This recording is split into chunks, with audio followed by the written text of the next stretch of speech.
안녕하세요 여러분, 엠사입니다. Hi everyone, Margarita here. How are you guys doing? How is your end of this challenging year going? Things are not really looking too bright here in the UK. We've gone into yet another lockdown that will last for another 3 weeks. So I'm just in this cozy autumny, going into winter, also happen to be in lockdown and not really being able to leave the house and be social at all type of mood. So I thought there is no better timing for me to share with you my list of most favorite Korean movies that I feel like are not too bad to just binge watch all throughout your lockdown. And without further ado, here's the list of my favorite Korean movies.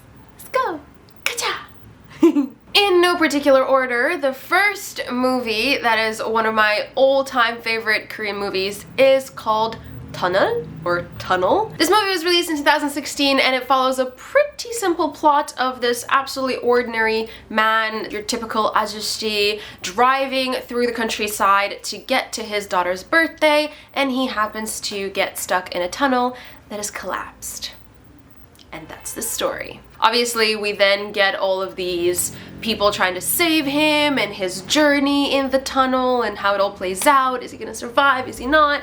His wife, the whole media thing. There's just so many things packed into these 2 hours of this movie. The pace of this movie is not necessarily bam, bam, bam, bam, things are happening. This feels more like a documentary because of the beautiful production and the setting of the shots and everything. You really feel like you're there together with this guy stuck in this car in this cramped up dirty space, and you just really feel like it's a true story really just unfolding in front of our eyes and just happening right there in real time.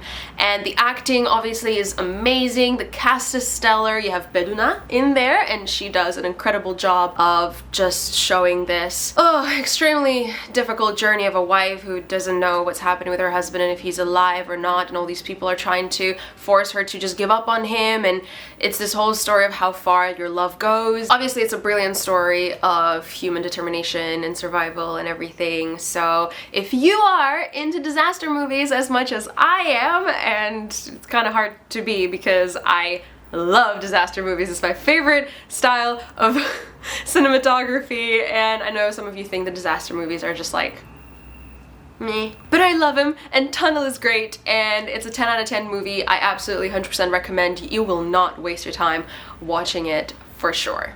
The next movie on my list, I was actually not entirely sure if I should include it or not. It's just so well known and popular outside of Korea, and no, it is not Parasite. If you want to hear me talk about Parasite, you can click on a video right here where I went really in depth and reviewed the entire thing for you. But this movie is actually Busang, or The Train to Busan, which once again came out in 2016, I believe, and it stars Gong Yoo, who is just everyone's favorite actor of all time. I mean, obviously. Seriously, this movie was just made for him. This role is perfect for him, just match made in heaven, and the rest of the cast, all the supporting actors are just so brilliant, and there's so many little stories that are both comical and very melodramatic and emotional that you get connected with. And don't even get me started on the young actress, the little girl. Oh, every time she was on screen, my heart just wrenched because she's just this embodiment of everything that is pure and innocent and light, and just, she's so naive, and I love it, and you just want the world to be the same way as this child. I am not a big fan of zombie movies. I don't really like horror or some of the thrillers out there. I don't know, I just like people in my movies to be intact. Oh my god, I hate jump scares. But this movie really doesn't have a lot of that. I felt like even the way the zombies were portrayed, all I could think about is how much fun it must have been for the actors to portray these zombies and jump around from place to place and have all this crazy makeup. I don't know, it looked fun, strangely. I know zombie movies are very typical and they're very predictable, but for me, I felt like the ending had quite a good plot twist. I really wasn't expecting it to end the way it did. I won't spoil it for you, and don't read the reviews out there, but it really took me by surprise, and I actually felt like it was a very good and a logical conclusion, and almost like a realistic, in a sense, as much as a ending of a zombie movie can be realistic. It was witty, it was quite fast-paced, it had nice special effects and graphics, and a lot of crazy zombie fighting scenes for all of you fighting junkies out there. And yeah, I mean, what's not to like? I also know that this year they came out with a sequel for this called Peninsula, but I have not yet watched it. I mean, it came out straight in the middle of the real big quarantine, and I don't know, I was just busy trying to adjust to life the way it is now. And yeah, so I haven't watched it. Those of you who have, please let me know in the comments if I should watch it, if it's as good as Busang. Next one of my favorite Korean movies is no other than I Can Speak, which is a movie centered around a beautiful little story of this busybody old halmoni just going around the neighborhood and just terrorizing everyone who manages to get any tiny little thing wrong around their neighborhood or break anything. She just keeps reporting to the local council or whatever it is, and everybody knows her. She's this upright citizen, and she meets this super young government worker in this local council, and they could not be any different in their personalities, but over the course of the movie they develop a friendship, and she asks him to teach her English, and the entire plot of the movie revolves around a question: why? Why does this old Korean grandma need to learn English with such fervent desire that is portrayed in the movie? And we end up speculating about so many different reasons. I could not have guessed how this movie was going to end. It started so lightheartedly and comedically, and it was so funny and witty and beautiful, but just the tone and the message completely changed and it became very, very serious. It's the biggest plot twist I've ever seen in any Korean movie or any movie I've ever watched. It's just such a wholesome, pure movie. I honestly feel like everyone should watch it. It should be your absolute must watch if there is any Korean movie that you'll ever watch. Also, make sure not to watch any or read any reviews of this movie online before you watch it, because all of them absolutely spoil the ending and they spoil this big surprise that comes in the last 1/3 of the movie. So you've been warned. You're welcome.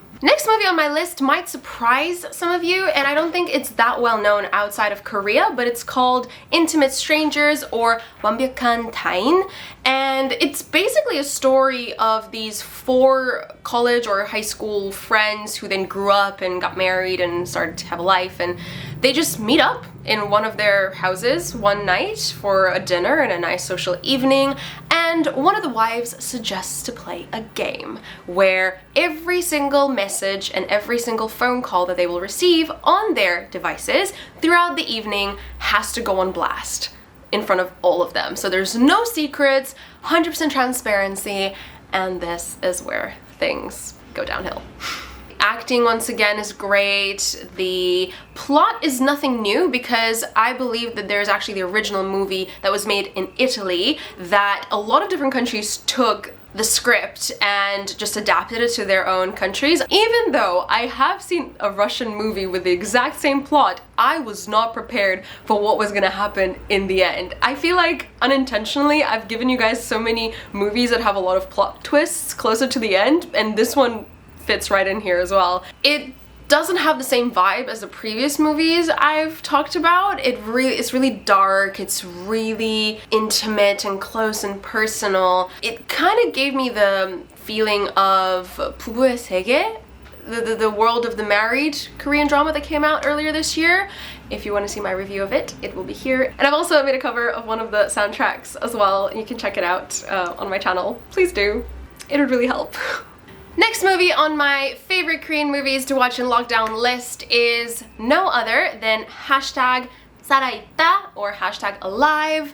It is the newest addition to my list because it just came out on Netflix in September, I believe, and I pretty much ended up watching it as it came out. It was this crazy coincidence that I fell very ill in September. I got this terrible stomach flu where I was just hurling and throwing up every single hour for like 24 hours, no matter if I had anything in my system, which was terrible. So the only way my fiance thought of just making me feel better is turning me into a blanket burrito, hugging me, and watching a zombie movie. He's perfect, isn't he?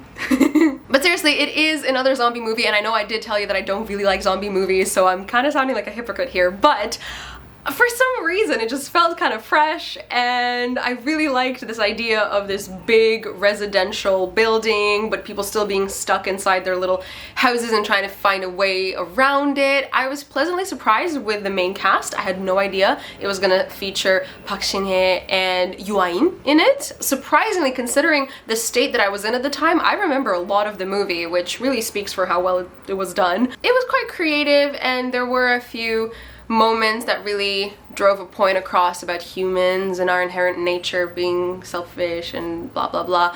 Your typical stuff that I believe we should all be reminded about once in a while. The last but definitely not least movie on my list of Korean movies to watch in lockdown is called Exit, and I believe it came out last year in the summer, so it's pretty new and fresh. It has a pretty solid main cast with Jo Jung-suk and Yoona from Girls' Generation. Gosh, how could I even make a pause there? I was originally a bit worried if they were gonna have proper chemistry on screen, but they really did, and I love their acting, and I think the whole story, which is quite simple and again a little bit apocalyptic, was really really well executed. And this kind of like a losery guy who has this big hobby of rock climbing, and he just doesn't seem to be doing too well in life, ends up stuck on a skyscraper together with his crush and his entire family, who don't really seem to think much of him, and he ends up saving all of them and saving himself and his crush from this poisonous gas that ends up leaking into the city somehow. And I know that I might be a little bit biased towards this movie because I love climbing. I'm an avid boulderer, and I just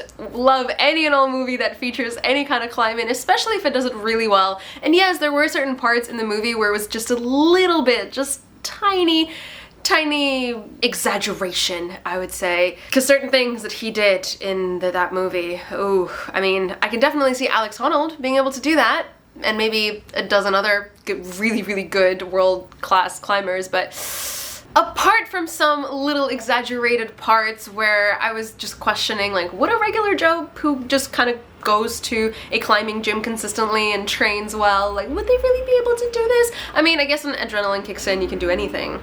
And it was really lighthearted. It was also a comedy, so there was quite a lot of witty humor, and once again, lighthearted, easy, sweet little movie, definitely worth it cuddling with a cup of hot cocoa during one of those lockdown evenings and spending a good time. And that is it for my list of Korean movies that both happen to be my favorite ones, but also the ones I would probably want to watch during lockdown now that we are in one again.